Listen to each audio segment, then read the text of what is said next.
The Mastering Local Marketing podcast helps local small business owners like you understand what it takes to successfully market your business and drive new customers through your doors. We provide actionable insights, interview leading experts and business owners in various industries, as well as provide tips and tricks we've uncovered over the last 25 years in the field. Whether you're starting your business or you've been at it for decades, let us provide you with the education and resources you need to grow your customer base. It's time to start mastering your local marketing. Here's your host, Matt Hansen. I am Matt Hansen, host of the Mastering Local Marketing podcast, and I'm here with Jim Diedlow and Summer Borkowski, who is the owner of Summer Gold, which is a beauty and wellness company locally here in Northwest Indiana. How are you, Summer? Yeah, I'm doing great. I'm happy to be here. Great. So today we are talking about the two sides of your business, right? So there are things that you have told us that you're doing really well. And there are things that you're struggling with, which is what every single one of our listeners is happening all the time, right? So today I want to talk about what works first. Okay. And maybe give us a little bit of background as to what the business is before we jump in. Yes. So we started, this April we opened 3 years ago, this upcoming April, my goodness. There you go. Okay, anyways, so we are a beauty wellness club. We started off just doing airbrush tanning. I was doing it out of my house. I saw that there was demand there. I loved doing it, so I took the leap. And then since then, we've expanded a lot. We've added a licensed esthetician, so we also do sugaring, which is like waxing, red light therapy, brows, facials, and lashes as well. Outstanding.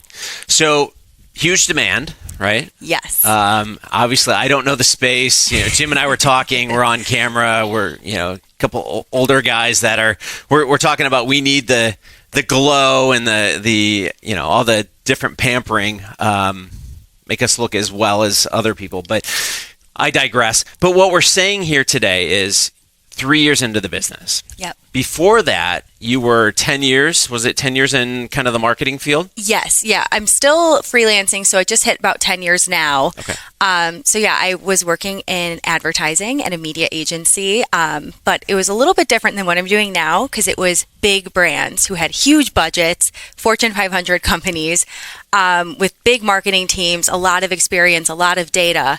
So switching from advertising a company like that to a small one that had no data, small budget, a completely different experience. We talk a lot about two things that limit small businesses: budgets, money, and time. Yep. Right. So you're running this business. You have all of these different things that you're participating in. They're taking you away from the marketing, and many times marketing kind of gets pushed to the side. Yes. Right. Yes. So all right. So let's flip. What are we doing well? So you had given us a few different things here, and I want to talk about partnerships and collaborations that you're doing. Yes, that by far has been one of the best ways, I think, for us to grow as a company is partnering with other small businesses. I know you have mentioned in previous podcasts about partnering up with people who have similar clientele, but you guys might not do the same thing. So we've partnered up with med spas. We partner up a lot with Dry Bar, fitness boutiques, just other places where our customers also go. And that has been the best way for us to grow without spending money, and then also a great way for us to network within, I guess, owning a small business. So yeah, we've hosted events where we had other small businesses pop up in our business. We've popped up in their businesses. We've done giveaways and things like that. We have an upcoming prom collaboration with a couple small businesses too. And yeah, I think partnering up with people, you don't have to have a big budget to do anything like that. Yeah. And then I think what scares some small business owners is they're kind of scared to reach out to partner. And you really shouldn't, because other people are in the same boat as you. Even if it seems like they're out there crushing it, they still have to bring new business in no matter what. So I think that was kind of scary at first, reaching out, kind of the fear of rejection. But once I got over that, I've noticed a lot of people do want to work with you. Yeah. So yeah, that's been a really big part of our business. So by the way, I am here. So this whole space that you're in, Matt mentioned he doesn't know the space. Mm-hmm. I don't know the space, but I kind of on the side of it because I go to hot yoga and a high school friend and other people that are in this like wellness and they're in the cups and the massage and the appearance based stuff. So it sounds like there's kind of a group or a cluster of people that are in this space. I don't mean the customer. I mean the actual people serving the businesses. Am I reading that correctly? Yes. So you can go. I mean, you offer this. I'm looking at your website. Summer Gold offers, Glow Deeper and that kind of stuff. And then so you're looking at, like, I go to hot yoga. That would be another one, because a lot of those people are all in that space, especially nutrition and that kind of thing. Yes. So all right. I'm getting the ionosphere of the wellness and the beauty. That's the whole thing. So you could go to anybody in that space and say, hey, let's talk. Yeah. So basically, is that how it is? Yeah. No, I think a lot of people too, when they want to try something new for beauty and wellness, they are kind of an open-minded person. They want to try everything. So like they want to try hot yoga. They want to try the cupping, like you had mentioned.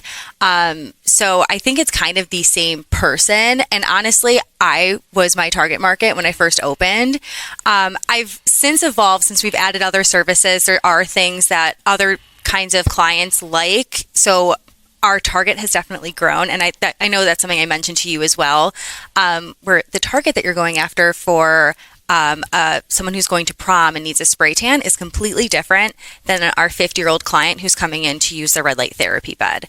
So sending different messages, that's been kind of something new for us as well, where before we were just kind of bucketing everyone in one group.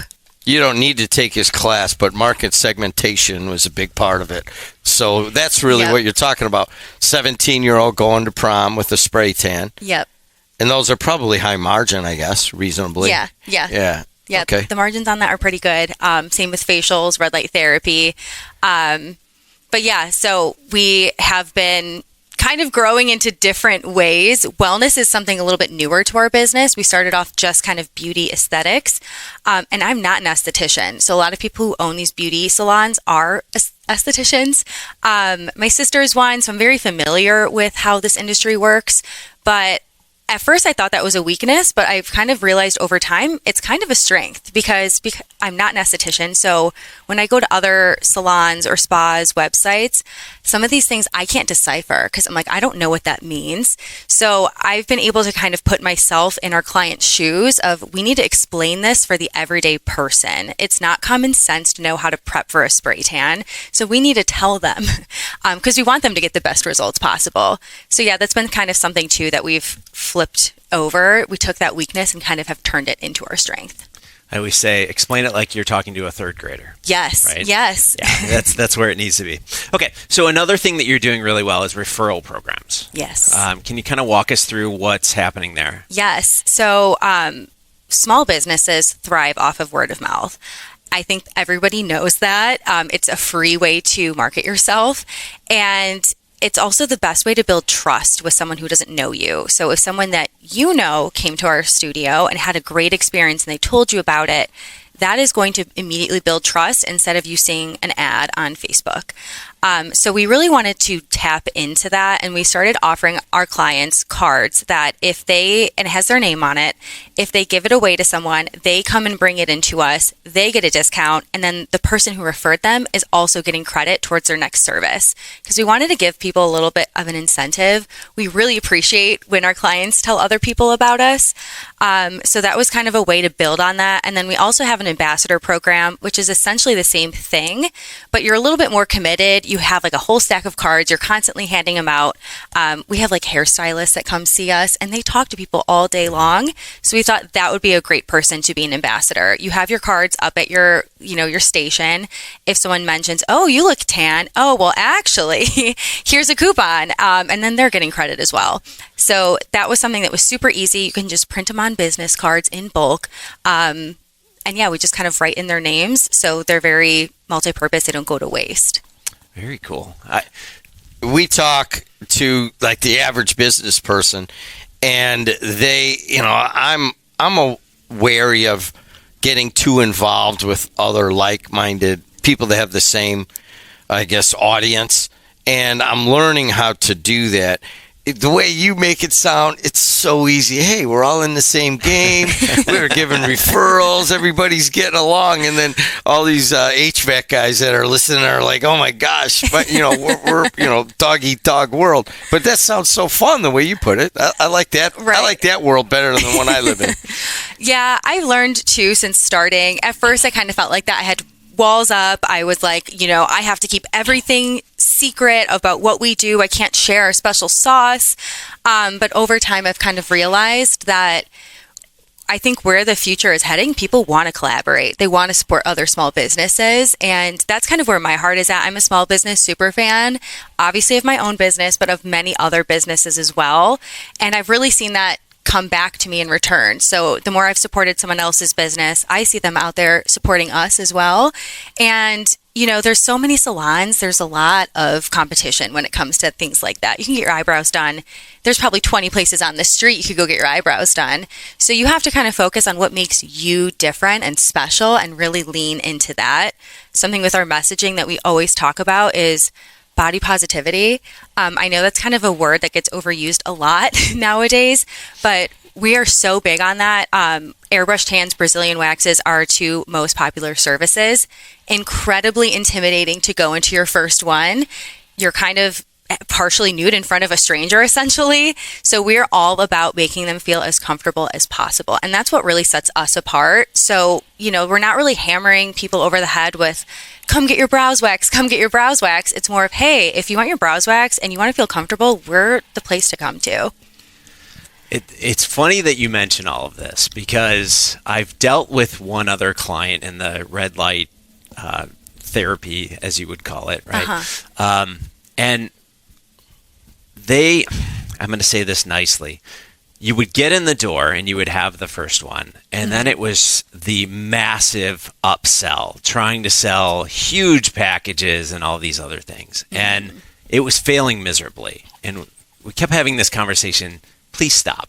Yeah. You are literally trying to sell them a car after they just walked in the door to try something for the first time. Please don't do that. So I think what you're saying is you're treating customers how they want to be treated. Yes. You're providing them the comfort level. I mean, maybe they're not they're not necessarily used to this. They're trying things first time, second time, and you've maintained a niche here, right? So you're literally trying to be a friend, trying to help them, trying to be supportive. Yes. Okay. I love that. Thank you. All right. So let's move on because I know we try to keep things short. The third thing that you were talking about is you're doing really well on social and most Instagram in particular. Yes. Instagram has been our biggest driver. I think a lot of our audience is on Instagram specifically. We've dabbled with TikTok. It's a little bit hard. It's not so localized as Instagram. Facebook, we kind of push our information out on there as well, but we notice most of our clients are on Instagram the most. At first, I think we focus a lot on trying to go viral with funny reels. And we did go viral. We had a video go viral. It's 3 million views on Facebook now. Wow. And it didn't really do anything for us because we're a local business. So I think after that experience, I was like, okay, I don't think it's so much about the visibility. Of course, that's important. People do find us from a reel, but it's more about having a consistent message. And when people pull up our Instagram page, they kind of know what they're going to see. They're going to see exactly what I talked about with our brand, about being a place that is all about self-love and self-care, and also just providing education. So I think that's been big for us. People know that when they follow us, they're going to learn something most likely, because, like I said, we're not all estheticians. We have so much to learn about these things, and a lot of us are interested in it. So we've kind of refined our social media approach to not really try to grab everyone's eyeballs, but to make sure that the eyeballs who are watching us, who do come in, are seeing what they need to see. That's here we are on the campus of Purdue in Northwest Indiana, and we have a very similar experience. We stream television or video of high school and college games, and we do a whole bunch of them, and every once in a while somebody does a great play. So twice we have sent in a play to ESPN Sports Center and have become the number one play that day with millions and millions of views. And then a week later, it didn't even matter to our local business.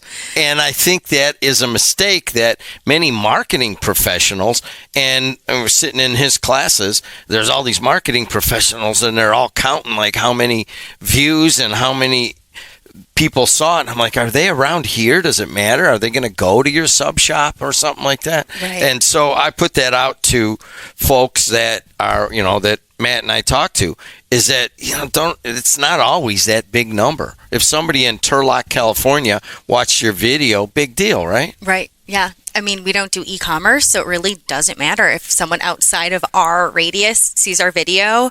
I mean, it's great, but it doesn't move the needle. It doesn't do anything for us. Yeah. It comes down to your farm, right? We talk about that a lot in understanding what your farm is. So if you are literally promoting goods and services to the entire United States or even larger, it makes sense for those platforms. But in the same sense, this one video that went viral, and I noticed on Instagram it may be the same video. It had roughly 47,000 views on it. It might be. Is it the Freebird video? No, yes, it was. Okay. Yes. Yep. So it's a great video. It brings in some humor and things like that. And please plug your Instagram so people can go see it. But the idea is that content started to go a little bit viral to all over the United States. Yes. As we flip over here and we start talking about things that aren't working or things that you need a little bit of help on, I would look at that video and say, can I take that same video and create an ad out of it and just promote that in the area? So it's getting a lot of views. People are interested in it. Yeah. Right? Take that and go, okay, that's what people wanted to see across the United States. I'm assuming 100% of the people that walk around here don't know who you are. Right. Yeah. So what we're trying to do is we're at the top of the funnel. We're trying to generate awareness. Yes. So take that one video and then put some dollars behind it and start promoting it in a radius around your business. I'm writing that down. You are still teaching me 10 years later. Why do you think I do this podcast? I'm like, you know what? This is consulting at its best right there. It's free consulting for everyone that's listening, right? Yeah. So as the business person like you, the first thing I think that you have done well here is that you have admitted that some things aren't working. Yep. And a lot of people don't. They're just like, oh, this has to work. It worked for my buddy at the club or something like that. You're saying these specific things we're going to go into, that awareness funnel, you're already in. So cool. Yeah. No, I feel like realizing your mistakes, you can either live in delusion or you can live in reality. And a lot of times we do like to live in delusion a little bit. Like, it's going to work out. But, then reality hits and you're like, okay, I have to make a plan. I have to come up with a better strategy. So another thing, we were talking about Google My Business or Google Business Profile as it's known today. Yeah. You do a really good job on it. Thank so you. I was doing a little bit of research. I noticed that you're coming up on top. You have a lot of reviews. But there's a few other things that I think you can do with that. Let's she hear gets her that. pen out, right? So I'm looking at it, and I'm looking at the photos that you have in there, and there's a handful of photos that have been uploaded, and I think the latest one was roughly about a year ago. Okay. You talk about collaborating with your customers. You talk about the collaborations with other companies. Start to work with your customers and provide your best customers. I'm sure you have your 80-20, right? Yep. Find those individuals and start celebrating them through pictures on your profile. Oh, I'm writing that one down. That is good. Okay. So if you are, basically if, let's use a name, Mary is one of your best customers, Mary's going to get all excited because now she's seeing herself on your profile. It's a celebration of who has made you who you are today. Yes. Right? The other thing that I would say is the collaborations that you're doing with other companies, work together on those. So take pictures of you and them together, and then you both share those photos to your own profiles.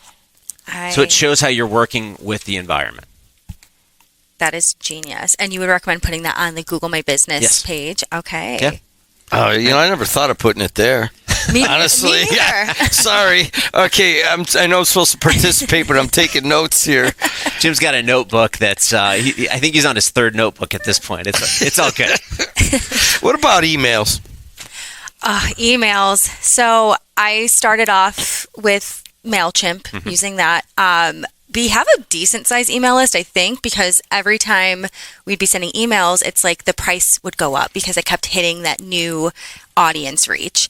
And so it got to the point where I almost was spending like $70 a month on an email service and I was barely using it. So I switched over to a different provider. I'll just give a shout out to Flowdesk. They have good templates. I'm still kind of playing around with it, but my issue with email still is segmenting my audience. So something I mentioned in this podcast was I have different types of audiences who do different services. That is one.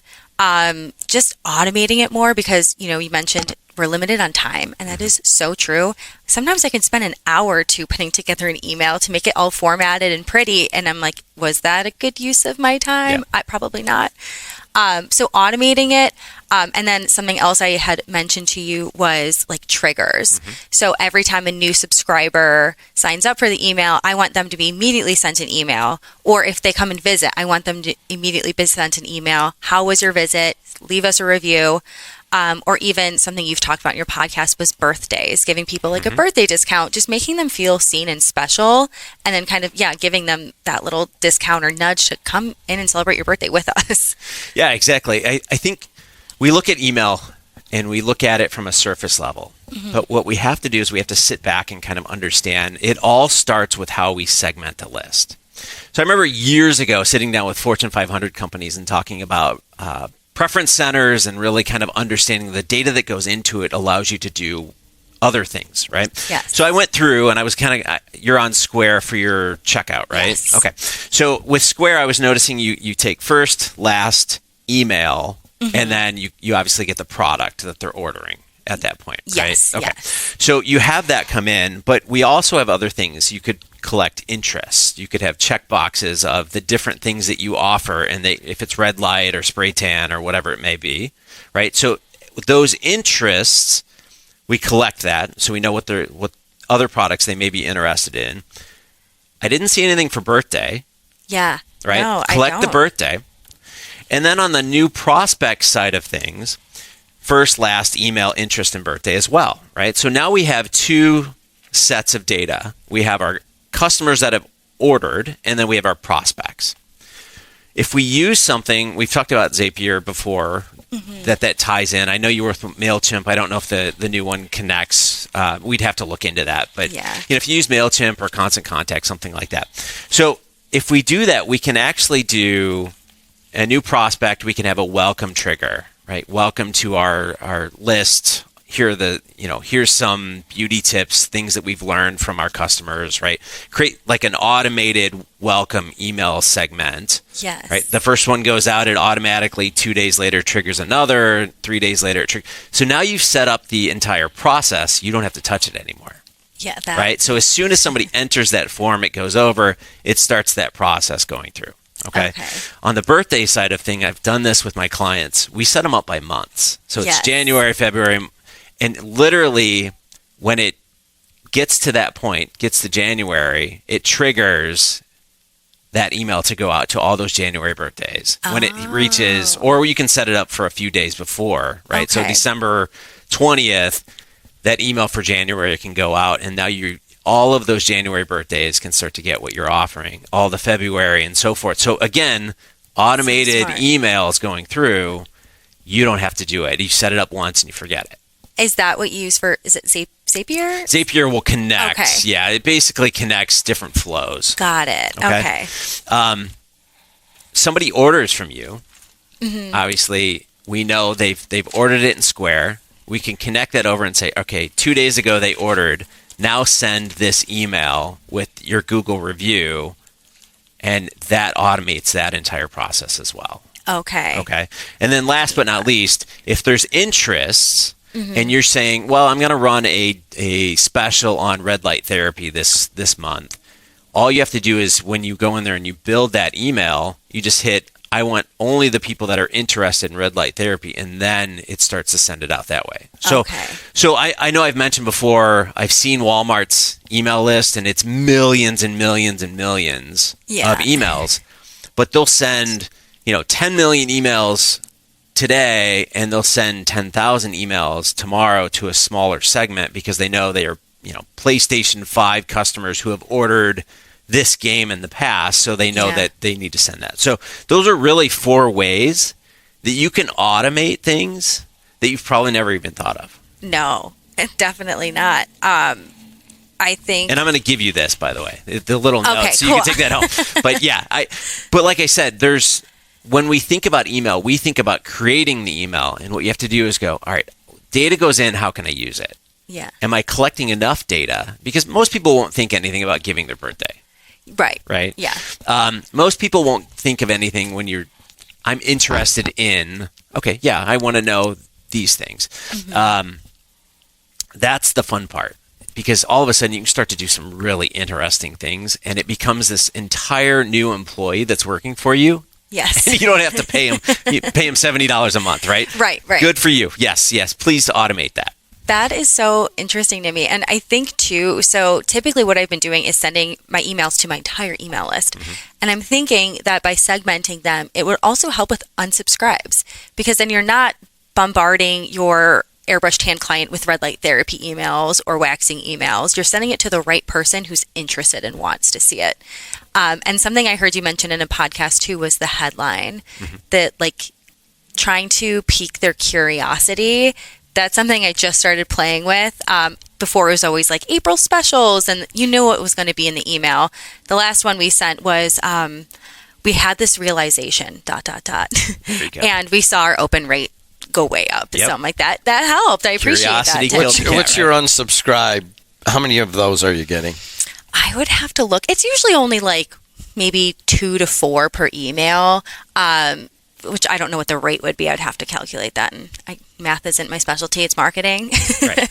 But yeah, it's pretty low, I would say. But I don't think I'm sending enough emails. So I think with the increase in frequency, you probably would see an increase in unsubscribing. But I know we've gone a little longer than normal, but I just got to ask this question, because there are a lot of people in your position and in my position where I think I've been doing this a little bit longer, but I have reached a number of times where this is outside of marketing. This is as a small business person.